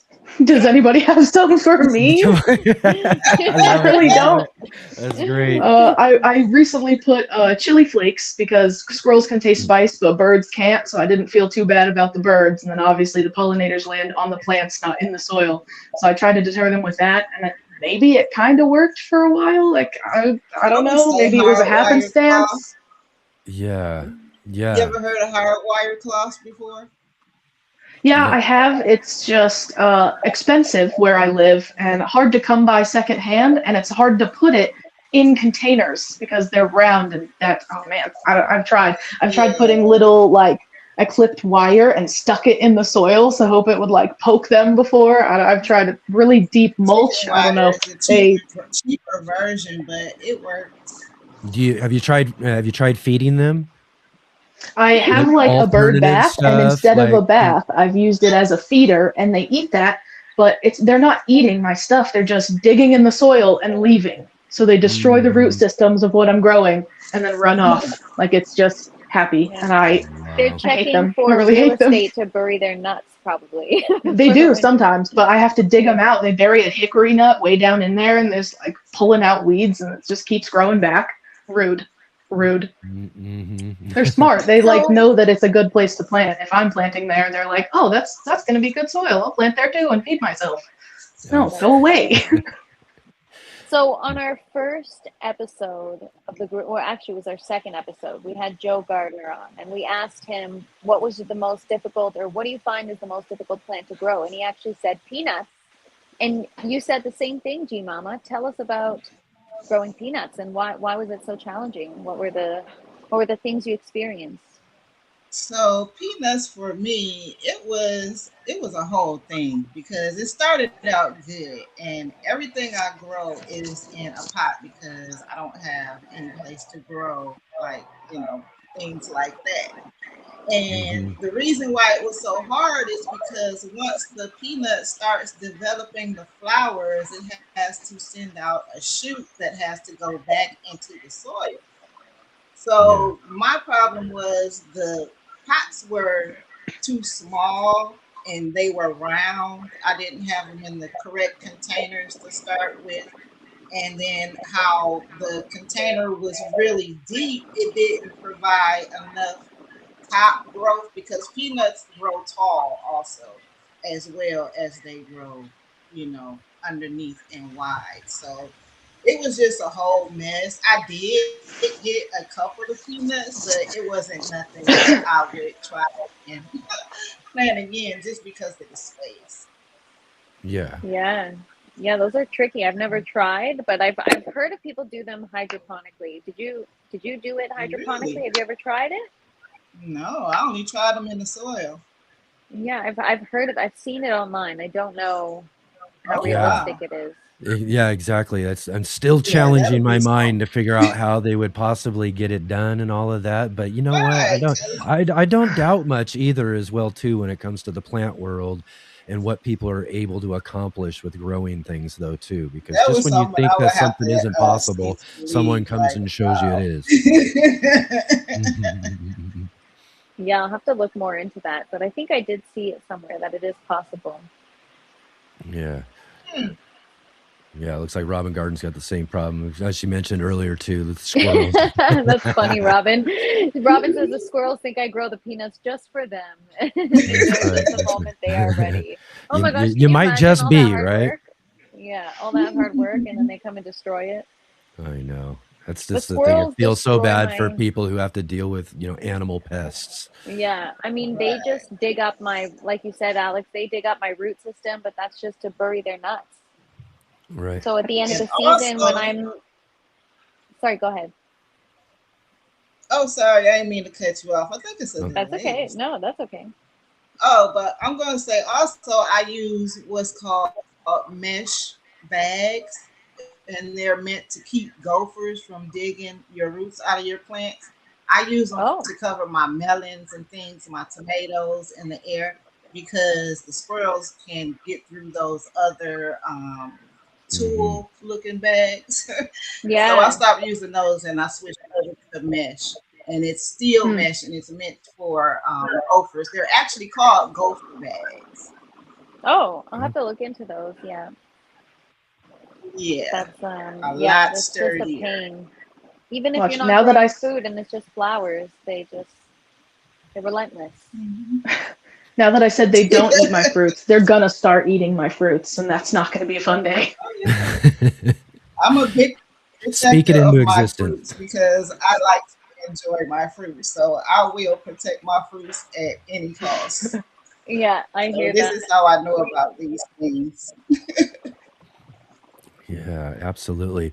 So I was asking about, some of your favorite things to grow, but one of the things I like to also ask is, what's your least favorite thing to grow? And you see, what's something that is giving you maybe so much of a challenge that you just don't want to grow it anymore? Lettuce. Every single time. I don't know why people Honestly, say it's easy to grow lettuce. It's not easy for me, and it never has been, and I'm sad about it. Is this, I'll just ask really? quickly, is it direct sow or do you try to do starts? All of them. I've tried all of the ways. It just doesn't like All of me. the ways. It gets to Wow. like seedling stage and then either stops growing or just dies. Oh, wow. Yeah, I Oh, got to the wow. point where the challenge for me is I kept trying to make starts. And once I started direct sowing and doing that, and then also another great thing too is if you can get a couple of mature plants to grow, let them go to seed and spread their seed themselves or use Hmm. that seed because that stuff pops. I mean, I get it popping up every year. I got this really cool red Merlot lettuce that just pops up all Oh, the time. It's beautiful. just really awesome. Mm, So that would be my suggestion if you that's have good. challenges with lettuce. Yeah, direct sowing it definitely has done better than the starts that I tried, but still just I don't ever get to eat it for whatever Yeah. reason. Yeah, How about that's for you, interesting. Nisi? What's something that you find to be too challenging? You don't like to grow it anymore? I'm just gonna say, oh, vining plants like my Okay. space. It's not really a bad challenge. It's just an Mm, issue where I want to grow big, like pole beans and cucumbers and things, but because of my space, it's like I can't grow those things. I have to do other things. To which yeah. I don't mind because yeah, bush varieties taste just as good as the big ones and the heirlooms and all of that stuff. So I'm enjoying it. I can't complain about it. Yeah, I mean, at least you get to grow it in your space indoors, which is the best part of it all, right? So, Right, Mm, right. that's right. Awesome, awesome. All right. Well, let me ask you both as well too. What is it about gardening and growing, whether it's indoors or outdoors and all of that? What about the experience do you enjoy the most? How about Knowing we'll that start it's not poisonous, with? never know what you're buying. I don't trust them, and it tastes better. So Yeah, just down to taste a lot, when it comes down to the food you're growing, yeah. then, right? Yeah. Hmm. Yeah, yeah. What is it, Nisa, you enjoy most about your gardening, just the overall experience of gardening? Uh, tasting new things that I can grow from seed, Mm, basically. Yeah, I yeah. like eat. I'm a eat the same type of thing all the time and don't mind type of person. So when I get a chance to get some new seeds and get something new growing, to get a new variety a try, then yeah, I like that. so you're Yeah. kind of like me in that sense, where rather than you don't necessarily grow what you eat, you welcome different certain varieties just to kind of try new things. Yeah. That's how I am. Oh, I I grow what grow what looks I cool. eat. I Yeah, of grow what I course. eat so But you much. also eat everything you grow. I had to start doing letting my stuff grow out because people were asking me to show my harvest. I'm like, well, I eat everything, so I don't really have time to show because I'm eating as I grow. Because that's just Yeah. how I do, especially with Bunny, because every day I'm getting him fresh greens, which I'm so proud because it took me a long time to do that.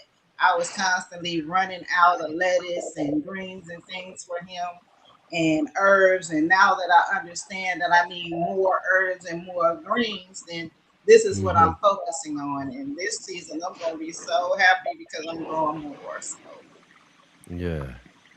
I don't, let's Yeah, that's see. awesome. Serena dropped in a question in here and asked, have either of you grown okra before? I have. Yeah, yeah. Serena's asking, is it better to start okra indoors? And if so, how long before last frost? Or is it better to direct sow? And I'll ask you if you so agree or not, but I just know that okra from seed grows very fast. And at least it Yes. has for me. It pops up quick and it starts growing real quick. So my That suggestion would taproot goes out be quick. So my suggestion would be just a few weeks, maybe 3, 4 weeks before, or maybe even just 3 to 2 sometimes, just because it's going to be so fast. But you also maybe want to wait a little bit after your last frost date just to ensure, because that's just an average date, because you want to also make sure the soil temperature is nice and warm for okra, because it's a warm weather crop and it'll slow down a little bit if you try to put it into the ground a little bit early. Yeah, so for Yeah. what I sure. Yeah. started about okra is you can start okra before, like he said, it's going to get cold outside. Mm, The trick yep. to keeping your plants a certain size is by keeping the lights a certain distance away from your plants so it Yeah. will keep them a certain size and they will not reach for the light. I have an okra plant that I have been growing since 2023 indoors as a Wow. house plant. And I snack on that plant all the time. It produces flowers and everything.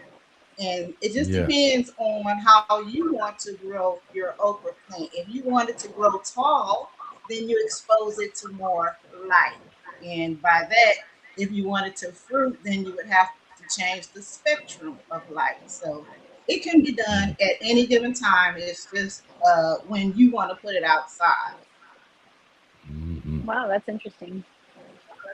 Yeah. Yeah, fried okra sounds good. Just reading the Mm-hmm. chat. Yep. Yeah, I'm not a big fan of okra. I wonder if you can do it hydroponically or aeroponically. I'm sure you can. Is that how you grew it, G-Mama? Yeah, yeah. I'm growing. Matter of fact, it's in a semi-hydroponic growing right now, and it's in half soil, and I feed it from the bottom. And yeah, it's been in the same container since 2023, and I just root Wow. prune it, and you can top prune any type. I mean, it grows like tomato, excuse me, a tomato plant or a pepper plant. If you prune off the top, it will produce side shoots. So Right. it'll stop growing tall and start growing wide. Same thing if I wanted to grow short, then I root prune it, excuse me. And that's how I managed to keep it in the same pot, which is true for my fruit trees that are outside. I root prune them every couple of years, and this is how I continue to keep them in the same pot year after year. Wow. So how often do you root prune it? It depends on the plant. They say every 3 to 4 years. I say you know the roots of your plants by watching the growth of the top of the plant. If you're producing a lot of leaves and a lot of fruit, you're gonna have a lot of root mass. So you're gonna have to go in before the 3 to 4 year mark, which I currently do because of the type of soil conditions that I create for my plants, which is a rich environment for them to grow. Now, if my soil was not rich, then 3 to 4 year would apply and the roots would grow very slow. So it depends Right. on the type of condition that you give your plant, whether or not it can uh, grow in that container. Have you ever tried any kind of hydroponic or aeroponic growing, Alex? I feel like I've asked you before. I don't remember. I have not. Well, I guess if you count propagating in water, that's hydroponic, I guess. Technically, yeah, I guess. Mm-hmm. That's it, though. That's the extent of that. Yeah. What about you, Enoch? It's the same answer. It counts. It counts. I got my little water props all over here. I got a ton Nice. of those around the house for sure. But I have my friends Christopher Bransdahl and Kang Starr who are like my original live stream buddies, and these guys come on the show every couple months, and they're always teasing me about getting started with some hydroponics because I got the grow tent and everything, but I just need to. I gotta just jump in sometime and actually do it. Once you get started, it's addictive, just like seeds. Once you get started, you don't want to stop. You're gonna want to learn more. You're gonna want to do more. You want to have more. It's just more, more, more. Yeah, more. I love honestly, you can't stop. Every time you think you're gonna take a break, you're like, "Oh, 1 sec, let me just." I want to grow less things in my house. I'd rather have like little individual lights and put my house plants as like decoration and grow like have a greenhouse. Like I could get rid of this and I'd be fine. Yeah. Well, I'm all in, indoors and out. Yeah, well, yeah. All right. Well, here, question for both of you now too is that something I love asking folks who come on the show. We get your garden story, how you got started, and all that sort of stuff. But what what inspired you along your growing experience to pull out a camera and start filming and start sharing with folks online? I mean, it's quite a different adventure, but still, really fun. But tell us a little bit how that all got started for you, Alex. Yeah, well, I was a consumer of other people making the garden videos first while I was gardening just by Who's some of your myself. favorites? I really like Roots and Refuge. She's great. You're putting me on the spot here. I'm not gonna be able to remember anybody. Okay, no problem. Let's see. man, I really can't even think of people now. Let me just I can look at my list right here actually. Hold on. I've got Acre Homestead is really great. I love her. She's in the kitchen a lot also. Like she's more about kind of using it, showing you how she uses it also. There's this girl in Kansas, which is only like 5 hours ish from me, I use her varieties all the time. I swear I've only succeeded with broccoli because of her. That's Bree Ellis is her name on YouTube, I think. Bree, yes. Yeah, she's great.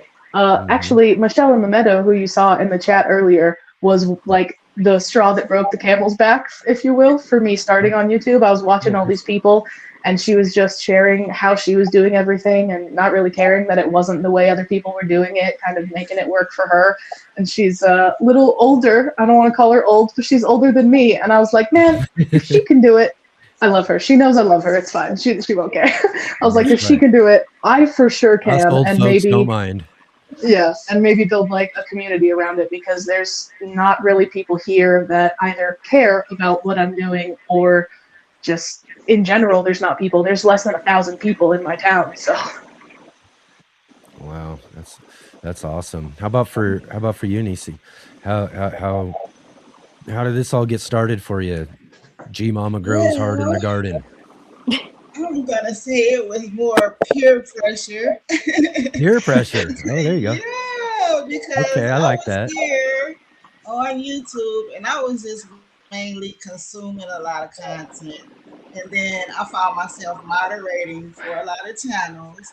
But what made me pick up my camera was everybody was like, "Well, can we see your garden? What are you growing?" and blah blah blah. And I was like, "Yeah, I got a couple of, I got a lot of content because I was actually recording before I started YouTube."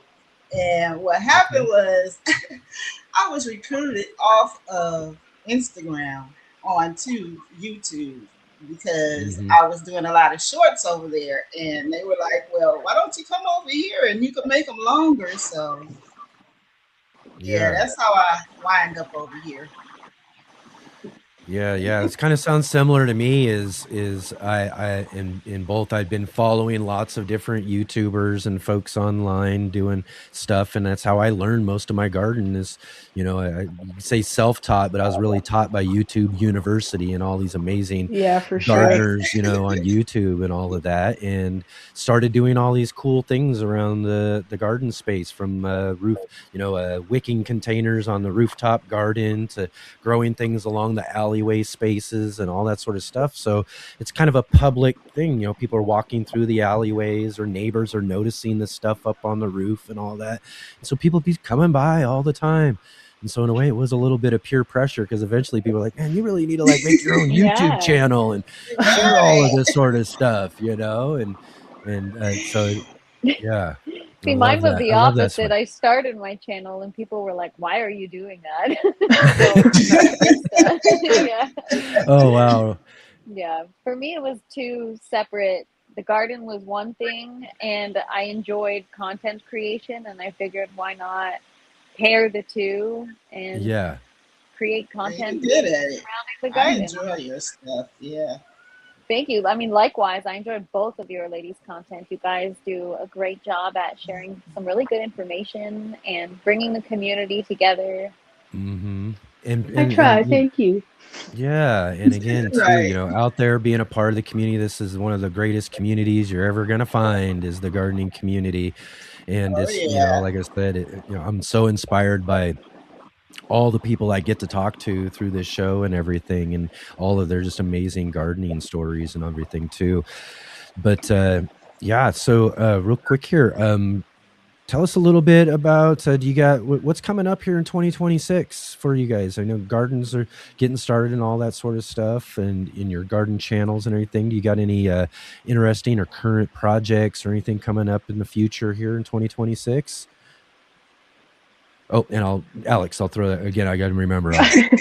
No, you're fine. You're fine. We got to remember to point these questions in a direction here. Otherwise, honestly, not really. I'm not vending at the festivals this year because I just can't make it happen with my life otherwise, other than the garden. I am going to attend them, and I'm going to try and make a couple of videos of the festival rather than me being stuck in my booth selling things. And like, they sometimes have internet, and sometimes don't. So I was thinking about maybe doing a live from there. But I'm just doing the garden stuff mostly. Excellent. That's awesome. Excellent. How about for you, Nisi? What you got coming up on GMama Growz Well, this year? over the summer, I partner with the hydroponic tower, the Elsis brand, and I'm going to be joining them with starting to teach hydroponic classes for people that would like to grow hydroponically. So that'll be something new that I'll be venturing off into because, yeah, teaching is a lot, especially when you're actually growing and trying to teach at the same time. So that'll be new for me. That's awesome. Congrats. Thanks. Yeah. Yeah, that's very exciting. So how do people sign up for these classes? Is it through the brand that you're working with that offers the course, or? Yes, actually, once I get situated, I'm gonna have a website, and it's going Nice. to be on my website that will be meeting and having the classes. So yeah. I hear.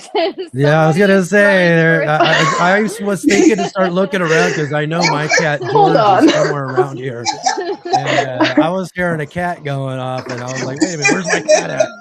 It's like, There he I is. think there's a cat in my grow tent. I love it. I love a good garden cat. That's for He sure. was scratching at the door to come in here. Oh wow, very Oh my vocal. gosh, pretty vocal. He talks to me, I So, swear. do you let him near your houseplants? Yeah, I don't care. Yeah. He rubs up on them. There's like one or two that he's been interested in biting, and I've looked into whether or not those are safe for cats. One of them was, so I let him bite it. One of them wasn't, so I put it on a higher shelf. Yeah, There he it's is. kind of Pretty good to know smart, which though. ones are good Not good for them or not. But things. most cats, for the Right. most part, are gonna know what to stay away from. Oh my gosh. He's rubbing on my legs. He says, "Give me attention, mother." And it's rare mostly that a No, lot my of those bunny plants is will actually bougie. kill your Stuff animals. It'll close. most likely make them sick if they did get a hold of them. Yeah. Yeah, but I love him. I don't want him to be sick. Yeah. Enoch, do you Right. have problems with your cats climbing your monstera or anything? No, I don't have to worry about him doing much of that as far as like everything indoors, but he does like to like nap out in a couple of my garden beds out in the back So porch. cute. So yeah, so I got to watch out sometimes because, and really what it is too, a lot of the times is cats are very habitual, if you will, right? And they have habits and they will do certain things. So like say they're doing a thing in your garden beds or something, they're usually going to go to that same space, that same place most of the time. So you can deal with them in that space and try to move them out. And that's the same when they nap around. So I got to kind of like watch and adjust because he'll find a new place almost every year. And I just got to watch out for where he's going. And at that point, I just kind of leave the space alone and that's for him. And he'll, and then he'll leave everything else alone as long as I'm not kind of messing around with the place that he's sleeping in. He'll keep going back to that same spot. I chose this spot. It is mine. Exactly. Claim his territory. Yep. And again, too, if you do have cats and you got problems with them in your garden, my biggest one that always works for me as well is just sticking. I go and get chopsticks from, some wood chopsticks from the from whatever Chinese restaurant or even that sort of thing. We stick them in there, every couple of, make sure there's nowhere for them to squat into at all, wherever they got their spot at. And then that just kind of forces them to move and find another place.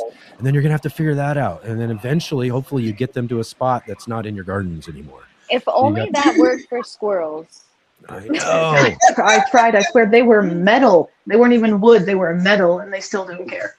Yeah, squirrels don't care. They'll just find a way I around. do get neighborhood cats in my garden, but they don't lay in it. They use it as a litter box, which is just as fun.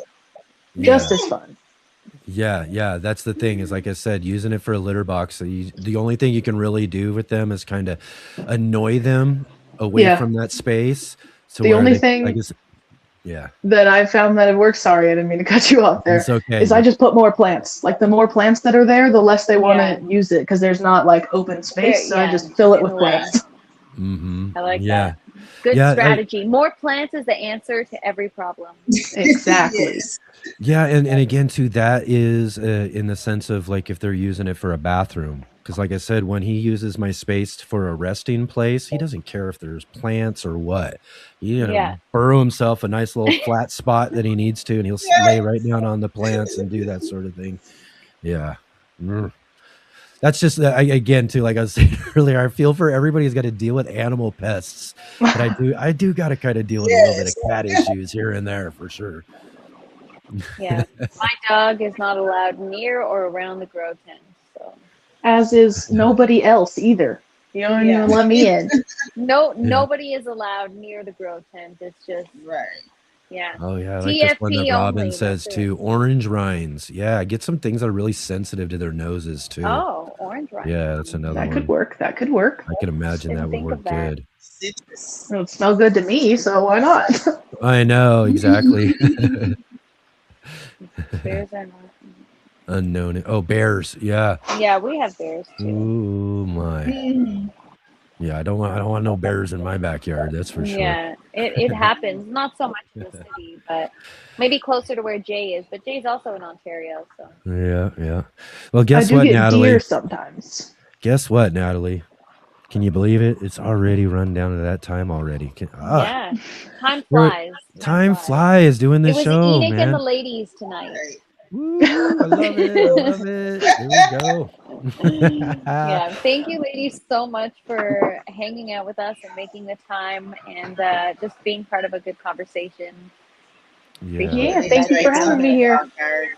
Thank you. Absolutely. Nice Yes. to see TFP and meet you guys. Absolutely. Like I Right. said, it's so awesome to see you all in our chat all the time. So again, I look forward to seeing you in future shows and in the chat and everything as well too. It's just really awesome to meet you face to face here on the show. And for everybody else out there who's watching the show right now, definitely go and get down in the description below. We've got links to go find GMama Growz Hard in the Garden and Habitual Hobbies. And definitely go over there and check out one of their recent videos or posts or something like that. Go leave them some comments and let them know that you saw them right here on the green room with Natalie and I here. So you guys, thank you so much for being here. It's really, really thank you thank so you. much. Really appreciate it. And happy growing. Happy March. It's almost spring. So let's grow. Right. Yeah. Like we like to say, let's get growing. Yeah. All right. We'll see you all around. Thank you so Thank much. you, ladies. Take care. Yeah. Bye. Happy gardening. Hey, gardeners, thanks for tuning in to our show today. We'll be right back at it here in just a moment. I just wanted to take a second here to highlight our regular videos and features here on the Urban Gardener channel. Our weekly garden journals.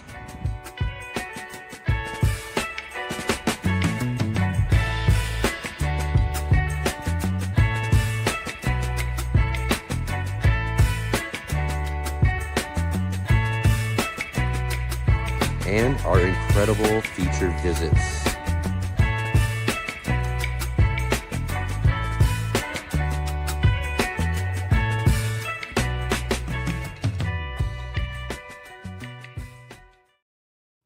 All right, here we are. Awesome. Man, Another great episode of The Green Room. how fun was that? Again, I'm telling you, I love it. I love the conversation. It's so great to get to meet both Alex and Nisi here tonight. So how awesome. Again, everybody, go check out our links down below in the description. Yeah, it's so nice connecting with new people and just hearing about, their style of growing, what works for them, what doesn't. I love picking people's brains. So that was really fun. And thank you again to the ladies for joining us tonight. Yeah, it was really awesome. Again, a little bit of a, it was some of the water culture, hydroponic, all that sort of stuff you guys do. I love learning a little bit more myself. All that even jargon. yeah, all that stuff. Because even I, with whatever garden experience I've had over the years with doing my stuff, I still get to learn so much, getting to talk with everybody. And I hope everybody out there got just as much from this conversation as we all did as well, too. So again, thank you all so much for being here with us tonight. Yeah, really thank awesome. you. So Great what do you got questions coming and up everything. this week? Oh, we got some stuff coming up. That's right. We told you about what we had going on before, and before um, we talk about what we got coming up this week, I do want to mention to everybody that we do a monthly gardening book club every month. That's right. Me and my friend, Mr. Mark Roche Colbert, MBC, joins us on the third Sunday of each month, where we have our monthly gardening book club. And this month, we're featuring Gary Pilarchik's Growing an Edible Landscape. Gary Pilarchik is a real OG of YouTube gardening and an author of a couple of great books. We're going to be talking about his book, Growing an Edible Landscape, How to Transform Your Outdoor Space into a Food Garden. That's going to be a really fun conversation with Gary. He's always great to have on the show. I love talking to these folks that I learned so much from all those years ago and watched tons of their videos and everything. I mean, after 200 episodes, you must have such a wealth of knowledge. Yeah. But again, too, one of the things I say, you know, I've learned so much, but it's mostly applicable to me and what I'm doing and that sort of stuff. Yeah. I'm never the best teacher. And so that's what makes this show Okay. so awesome, is Yeah. because I get to bring all these amazing teachers and garden educators and folks onto this show to help teach not only everybody else who joins with us on the show, but myself too. I learned so much. Yeah. It connects all of us, which is really nice. Absolutely. And yep, we got the next Let's Get Growing show coming up this next Saturday, and we're going to be doing what we call on the Let's Get Growing show our community show. That's right. This is where you, the audience, are the guest.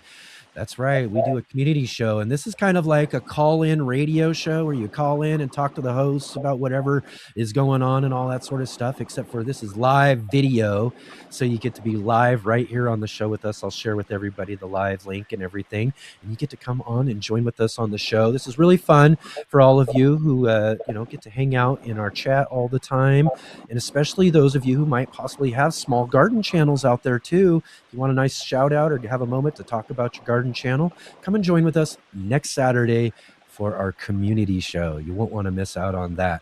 As well as our Sunday edition of the show. We got coming up this next Sunday is the second Sunday of the month, and each second Sunday of the month we have Scott Wilson from the Gardener Scott channel joins with us for Ask Gardener Scott, where he answers all of your garden questions. And this guy is one of the guys, he's my go-to. Whenever I got a question or I need something or I need to know something, he's the one I'm going to ask when it comes down to it. So you all, if you got some gardening questions, some things that you're wondering about or thinking about as you're getting your garden started up here for 2026, come and join us on the Sunday edition next week and get your garden questions answered by Gardener Scott. Excellent. That's awesome. Yeah, it's going to be a good week ahead. Good week ahead, not only for our weekend show on Saturday and Sundays. And again, that's at 11 a.m. Pacific time, 2 p.m. Eastern time for all of you. But again, we're going to go on to this is the 7th. It's going to be our 8th green room this next week, Natalie, the 8th green room here on the Let's Get Growing show. Who do we got? We've got joining with us next week on the Green Room, Rebecca from Happy Heart Gardens will be joining with us, as well as Josh from Josh Gardens, the plant techie. They'll be with us here next week for our fun gardening conversation and all of that as well too. Yeah. Now a couple of great guests. It's going to be awesome. Yeah. Lots and lots of great stuff. Like I said, we did our 200th show yesterday. This is the 201st show. And we got so much more fun stuff coming up and for everybody here on the Let's Get Growing show as we moving forward. Yeah, can't wait. Right on. So how about you, Natalie? What do you got coming on over there at the Fresh Princess? Just a busy week in the garden. Never a dull moment in the garden. So hoping for just get any new seeds or anything? Starts. Yeah, I mean, I just ordered a bunch more. You're going to be pulling out, replacing, or anything like that? How about one of your grow towers? How are those going? I just cleaned one yesterday, so we've got our grow tower right here. Ooh, look at that shiny thing! Look at that shiny thing! Yeah, Woo. I've got seedlings ready to go. So in the next couple of weeks, we'll get the orange tower growing again. And that for now, that's it. Just took it down. So just keep cycling it, getting more lettuce. I just ordered a bunch of new seeds today, so looking forward to that. Yeah. It's a Excellent. busy week ahead. Honestly, every day is just a blur in the garden. There's always so much to do. So That's right. That's right. keep on moving. Yep. Keep on moving. Keep on growing. That's right. Yeah, For exactly. sure. Absolutely. So right on, man. Here we go. Another great show in the books for us today. Everybody, thank you and all. I was going to say thank you to everyone for joining us and for just being a part of the conversation in the chat and hanging out with us in the green room. Yeah, definitely. Yep. And be sure again to follow all of our links down below into the description for our guests. And like I said, go over there. I love it when you guys do this. So, if you get a chance to, definitely go over to our guests' channels, go show them some support for hanging out with us and sharing their time with us here on the show. And then go leave them a comment. Let them know you saw them here on the green room with Natalie and I, and show us a little bit of a support over there as well too. I always appreciate it when you all do that. So again, thank you all for taking the time to do that. Yeah, thank you all so much. Awesome. Well, I guess that's it. Here we go. Another green room in the books. So everybody, thank you all so much for being here. It was so wonderful to be able to hang out with you, Natalie, and everybody else. As always. Alex and Nisi, you guys were wonderful. Yeah, thank you, ladies, so much for being here. And I look forward to seeing you again right down the road, especially this next Saturday for our community show. So I'll see all of you then.